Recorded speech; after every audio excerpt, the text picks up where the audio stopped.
Shabbat Shalom. Chodesh Tov. Happy Hanukkah. Could be here all day.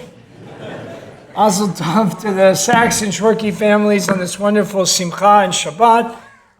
Mazel Tov to the Garshes on their anniversary, and Mazel Tov to Ben Brosko on his birthday.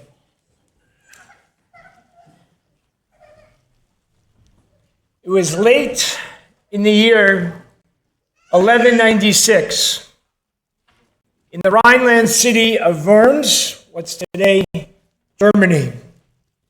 Rabbi Elazar ben Yehuda, known by his acronym the Rokeach, was at his desk, sitting and learning and writing very quietly by the lamplight. From his diary, we know exactly where he was in the Torah. Vayeshev Yaakov. And Jacob settled. Exactly what we read last Shabbat. A line about being calm and settled in a place. But outside his window, as we know, Europe was shaking with crusading zeal and the vitriol of hate being poured upon the Jewish people. Inside in his home, he was studying, thinking about that thread of tradition that's been passed down, how to spread eternal values and ideas into the world.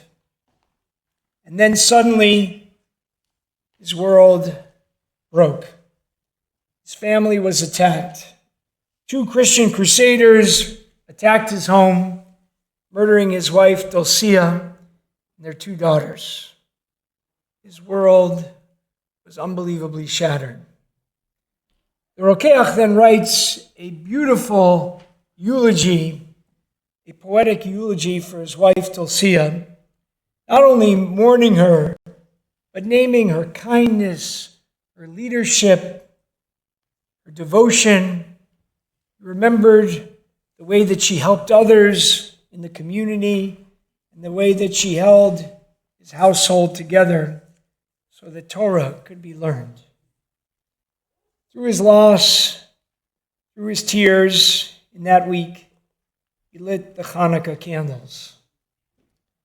And now, nearly a millennium later, we gather this morning on another difficult Hanukkah week. Bondi Beach now means not only a beautiful stretch of sand, but the site of another horrific, modern anti-Semitic pogrom. And closer to home, different in nature, but still terrible, the attack at Brown University, another hard way to enter into Hanukkah. Thank God all of our Amunah family members study there, who visit there, are safe. And of course, we continue to send strength and consolation to those harmed and those who lost lives, and to all those who are carrying the fear in its aftermath. I want to lift up people who deserve recognition. Besides all those who did incredible work to save lives, to find the attacker, I want to lift up in Australia Ahmed al-Ahmed, Syrian-born, a Muslim, a father, a shoekeeper, who decided that I will not be a bystander, risking his own life to subdue one of the attackers at Bondi Beach. He ran forward, wrestled a gun away, saving lives. That's courage. Risking his own life, a real upstander. In a week of fear, he became a living Hanukkah person, a living Hanukkah candle, one person, one act, some light shining through a horrible moment. Here in the Brown and Brookline cases, the upstander did something quieter. They noticed. Someone recognized a key detail and chose to speak up, helping to solve the case, bringing us a measure of security. Today we find ourselves in the middle of a holiday that has only one mitzvah: to light the Hanukkah candles. Everything else is fun. I've got my Hanukkah tie, I've got my Hanukkah socks, latkes, sufganiyot, jelly donuts, gifts, and all of the modern things that we created to compete with other holidays. And of course, all of that making money. But none of that is the essence of Hanukkah. Hanukkah is about, as the rabbis say in Aramaic, Pirsamei Nisa. It is lefarsem et hanes. It is to publicize the miracle. It is to spread light, courage, hope, a sense of being an upstander, and to do that publicly. The rabbis ask in the Talmud, but they don't spend a lot of time on Hanukkah, only one page out of 2,152 pages. But they ask, what should the blessing be before lighting the Hanukkah candles? And they give us not one, but two blessings. The first one, very familiar, like Shabbat and holidays, Asher kichanu mitzotav etzivanu, ladlik ner shel Hanukkah. Right, who has sanctified us in the mitzvot and given us the commandment to light the Hanukkah candles. I won't digress on the fact that God never commands us to do that. That's a different sermon. The second blessing, though, says the part I want to focus on. She'asa nisim lavotenu bayamim ahem bazman hazeh.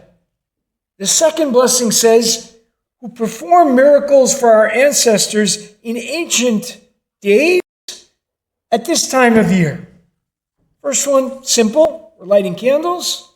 Second one reminds us that this lighting is different. This is not a lighting that helps us transition from the week to Shabbat, that marks sacred time, that marks a day that we're not supposed to work. This second candle reminds us that the lighting isn't initiating a sacred moment, but it looks back in time. It looks back to a great moment in Jewish history. But there's another version of that blessing that I love. And while it's probably not the one we're used to saying, maybe if you learned one as a child, certainly not the one you said, but I do try to use it here at Temple Emunah. And we do find it in our Siddur, in our prayer book, as the version. This version adds one letter, the letter Vav, which means and. A slight letter can change the entire meaning. Instead of being grateful for a miracle that occurred in those ancient days at this time of year, it reads now that we're grateful for those ancient miracles, that there were miracles then, and that there are miracles now. They're all around us, in every moment, in every person, in every soul, in every connection, in nature. Close your eyes and you might feel them. Stop long enough and become aware of the magic, of the mystery, of the miraculousness of our world, of our community, of our bodies. It might not be an oil miracle or a military victory, but there are great miracles all around. And so the addition of the Vav tells us the world didn't just have great moments in the past, but that they exist today. I love and always try to use that version. Now, who wrote that version? Was it a modern rabbi trying to update the blessing and give it meaning for our own times? No. While it first appears in our Siddur, and it's only, I think, in the Masorti movement, in the conservative movement's Siddur prayer book, it's added in 1985, or that change is made in the original Sidur Sim Shalom in 1985, it actually dates all the way back to earlier sources about 1,000 years ago. It becomes characteristic of the Ashkenazi world in what is today France and Germany, later Poland, etc. It's found in a famous early Sidur prayer book called Machzor Vitri. Now, Machzor Vitri is written in a very challenging time. It was the time that I opened with of Rabbi Yehuda ben Elazar, the Rokeach, who lost his family. Can you imagine that? I want us to just stop for a quick moment on that. Things were not so miraculous for the people of that time. The Rokeach and many of the Rhineland communities were attacked in 1096, and the pogroms continued generation after generation. Catastrophes all over Europe. 1190 in York, the pogrom in Fulda, 1235, expulsion from England, and on and on.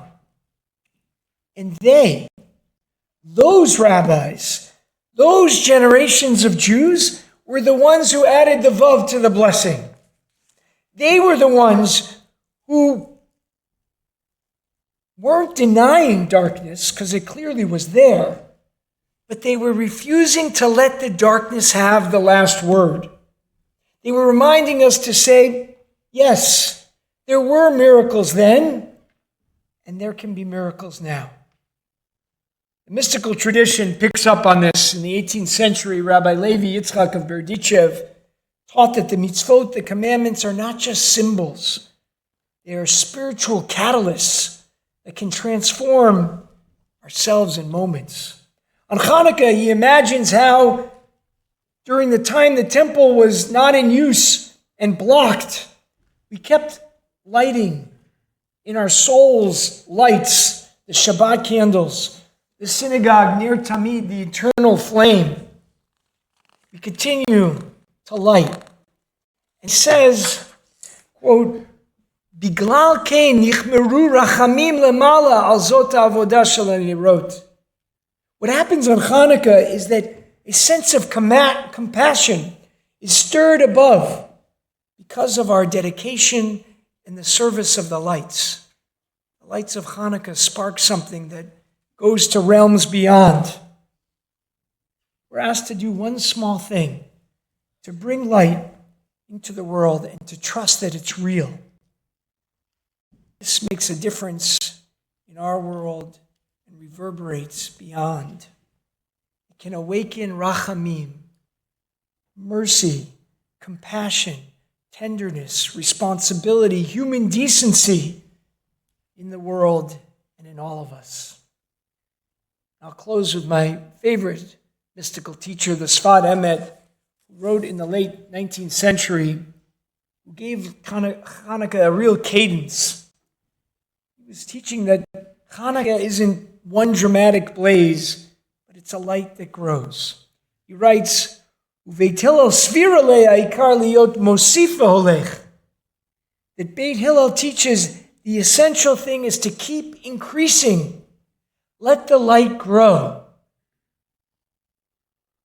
This week, more than 250 of us gathered here at Temple Amunah for a Hanukkah party.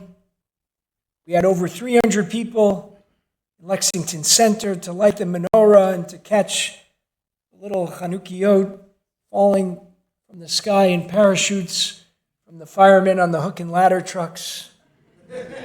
Light goes up, comes down. At the dinner, I spoke with a parent who, of course, named the heaviness in the world. And he reminded me that one small action can change everything. It can start a process of renewal and healing. So tonight, after Shabbat, we will light the seventh candle. We will add. We will honor the upstanders. May we all continue to light in the face of darkness and loss, as we've done for thousands of years, even, or maybe especially in our most challenging of times. Chagurim Sameach, Happy Festival of Life. May we be the people who say, Ubazman hazeh, the people who see and make miracles happen in this time. Shabbat Shalom and Chodesh Tov as we welcome this new month of Tevet. May it bring not just more moonlight, but the lights of hope and peace in the world. And let us all say, Amen.